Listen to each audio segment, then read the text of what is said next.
sekali. Assalamualaikum warahmatullahi Satu-satu. wabarakatuh. Waalaikumsalam warahmatullahi Hari ini saya akan berusaha Fatu Mekah atau pembebasan kota Mekah. Pada tahun 6 Hijriah, tepatnya di bulan Zulhijjah, Rasulullah SAW beserta 1.400 sahabatnya ingin melaksanakan umroh di kota Mekah. Namun dihadang oleh pasukan kaum Quraisy.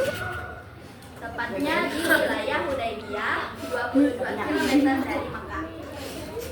Tepat di wilayah Hudaybiyah tersebut, Rasulullah dan pasukan kaum Quraisy membuat sebuah perjanjian, yaitu perjanjian Hudaybiyah, yang isinya gencatan senjata selama 10 tahun, dan jika ada kaum Quraisy yang pergi ke Madinah akan dikembalikan ke Mekah, dan jika ada kaum muslimin yang pergi ke Mekah dia tidak akan dikembalikan.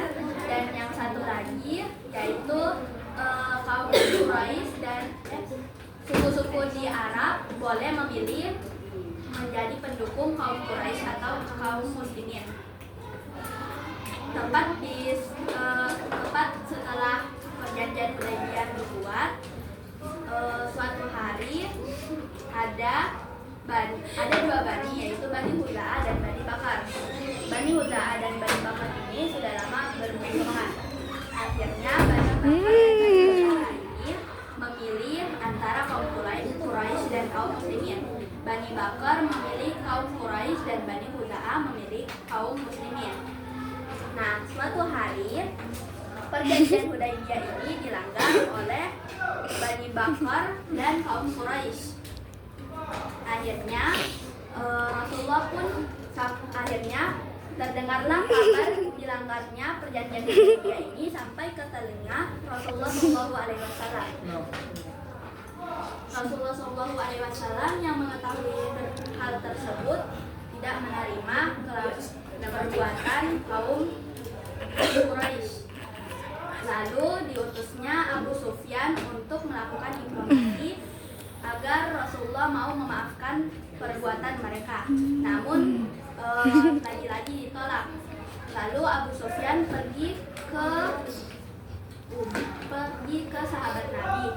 Lalu tetap saja ditolak. Lalu Abu Sufyan pergi ke putrinya atau istrinya Rasulullah, namun tetap saja ditolak. Akhirnya Abu Sufyan pun kembali ke Mekah. Rasulullah ingin melakukan sebuah misi, yaitu Fatu Mekah atau menaklukkan kota Mekah atau pembebasan kota Mekah. Rasulullah SAW membagi menjadi 3 pasukan agar pasukan kaum Quraisy tidak mengetahui atau tidak mengenali arah dari pasukan kaum muslimin. Akhirnya, namun ada seseorang yang ingin menolong atau menyelamatkan keluarganya, karena keluarganya tinggal di kota Mekah, namun juga orang muslim. Waktu itu Umar bin Khattab ingin memenggal kepalanya, tapi Rasulullah berkata jangan, karena dia juga termasuk salah satu pejuang di perang Badar. Lalu akhirnya orang tersebut sebenarnya telah mengutus seorang wanita untuk menyampaikan berita bahwa kaum muslimin akan segera bergerak ke kota Mekah. Namun wanita itu dihadang oleh pasukan kaum muslimin, dan surat itu ditemukan di sela-sela rambutnya.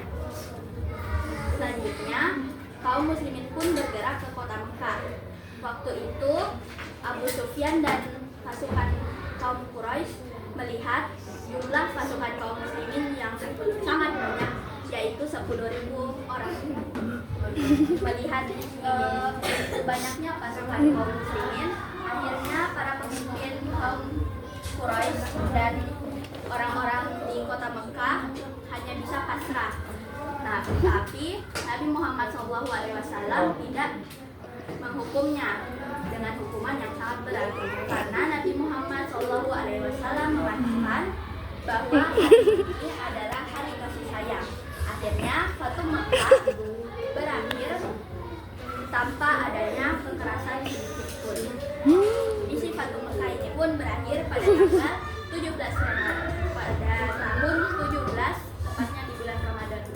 Hikmah dari Fatu Makkah ini adalah sikap Nabi Muhammad SAW saat memutuskan untuk tidak menghukum kaum kafir kaum Quraisy adalah sifat yang sangat mulia, karena Nabi Muhammad SAW tahu kalau misalnya pertaubatan kaum Quraisy akan menghapus dosa mereka di masa depan. Itu saja yang bisa saya ceritakan, lebih dan kurangnya mohon dimaafkan. Wabillahi taufiq wal hidayah. Wassalamualaikum warahmatullahi wabarakatuh. Waalaikumsalam warahmatullahi wabarakatuh. Oke, mana tepuk tangan itu?